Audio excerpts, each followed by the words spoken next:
Welcome to yet another Dehya video.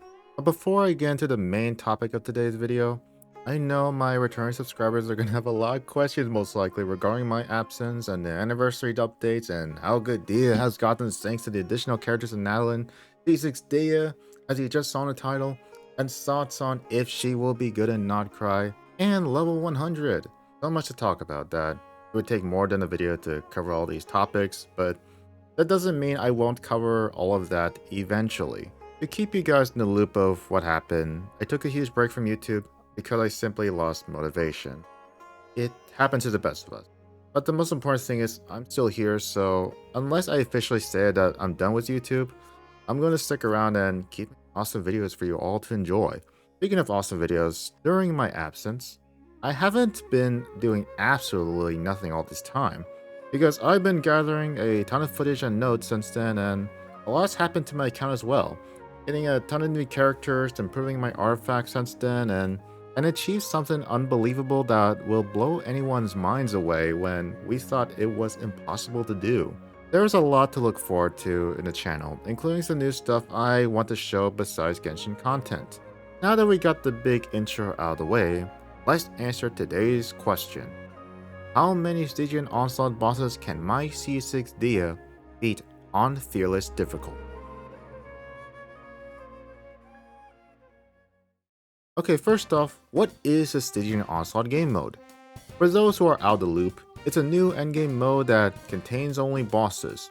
You have 2 minutes to beat it to receive rewards, and depending on which difficulty you clear, rewards includes Primo Gems, feathers to reroll artifacts, and weapon skins that I don't give a damn about, since dire difficulty is realistically beyond of what my Dehya is capable of, or really anyone's Dehya for that matter.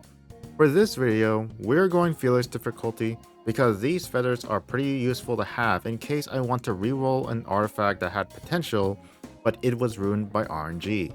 I personally have mixed opinions about this new game mode, but here is my biggest complaint that will affect the challenge of today's video, which is that everyone starts with 0 energy.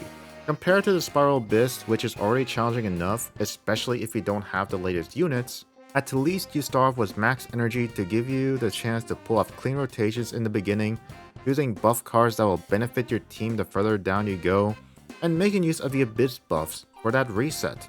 In Stygian Onslaught, you don't get any of those, aside from small buffs added for specific characters during the event.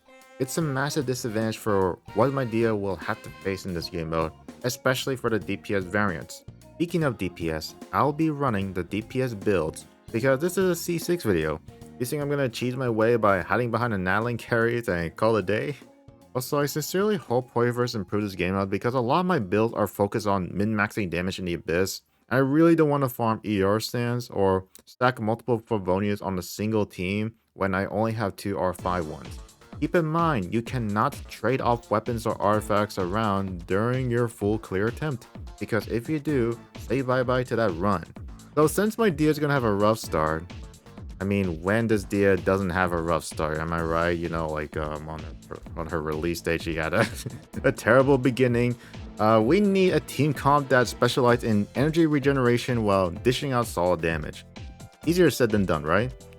Okay, judging from these bosses in set 1, carrying Pyra with Hydro is not the play. I mean, probably could work, but only for the Tulpa, and I know the third boss is just so pointless to fight against that I'm not even gonna bother trying. So what about the second? Lava Dragon needs either a ton of Pyro applications, or burning, or both. If only we had Emily. I was so mad when I lost my 50-50 to C7 Chi-Chi of all things, but after the 6.0 news, I'm just one step away from level 100 Dehya. So the only option we have now is Overload. Depending on how we build the comp, Dehya can achieve great damage without needing to sacrifice much damage for ER, and that's thanks to her C4. And the most important character to make this work, Chevrez, is specialized in Overload team comps. With our C1 and weapon of choice and being the same element as Dehya, we solve most of our energy problems now. While there are many characters to finalize our Overload team, I'm not gonna beat around the bush like I used to in the past. Now, let me say that you'd be kind of surprised that I would advocate for this team to be the best consistent choice for Dehya. The team that has been carrying me in all of my Natalin Abyss runs, the two remaining units named Xiangling and Fischl. Wait. Berserk, are you telling me you're gonna beat the Stygian Onslaught bosses with no units from 5.0 plus? For two bosses of the first set, yes. But the second set, I need to change something. These four has amazing synergy together with how Xiangling buffs, batteries herself and Dehya, provide off-field damage with Goblin bursts. Fischl having solid off-field damage if you can manage her burst and skill with enough ER. And what I really like about this team is that it's realistically possible to reach max potential at a very low cost. Because Xiangling Fischl copies are obtainable in the shop twice per year. The catch is free, and if you got the event weapon for Chevres, it's free as well. And Fischl having many options to choose from, but I decided to go with Elegy since I have it in my account, but Stringlets can work wonders as well. If you question Dehya being easy to reach at C6, if you haven't heard from the 6.0 livestream, it's becoming much easier to get copies for your older units. If you got last anniversary selector, that's C0, and this year, not only get another selector, but also the milestone rewards that you can use to get more Dehya constellations, and other units constellations as well. Hopefully I get this video out in time, but there's also the Samara Chronicle Witch banner containing our Queen Dehya and her signature as well. Now, for any normal person, I wouldn't recommend going for Dehya constellation unless you're a Dehya enthusiast like myself, but the weapon I would recommend anyone to get because it's usable on pretty much any Claymore character in the game, especially with a high crit rate stat that some characters might need, like Navia for example. Now if anyone's watching me for the first time, I'm a Dehya enthusiast.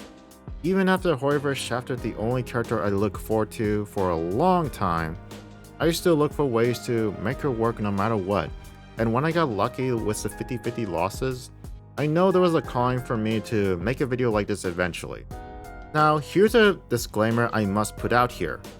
This game mode straight up sucks for older units, and I suspect that my C6 Dehya may reach her limit when Not Cry Bosses comes out to end her career entirely.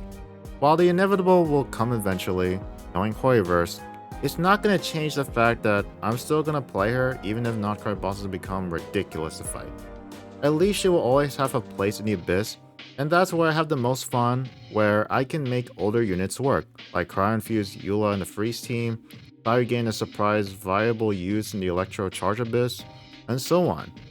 So don't expect me to make more Stygian Onslaught stuff, at least not every reset, because I don't like when only one or in rare cases two messes can beat this boss, because it just shows that if you don't have this or that, you can't simply clear it at all, which in my opinion is a complete garbage move by Hoiverse, all to promote a new character that some of us really don't want to pull for.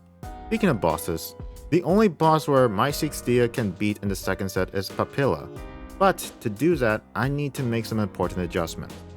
I replaced Xiangling and Fischl with Oron and Mavwika just to remove the shield as fast as possible.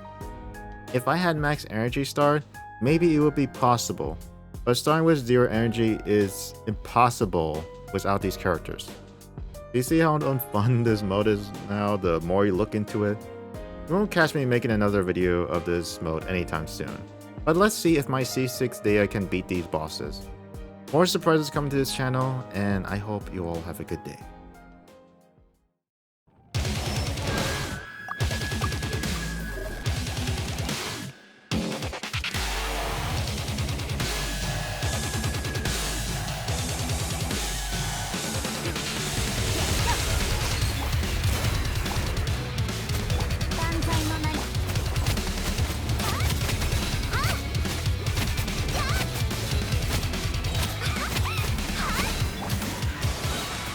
こ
またか。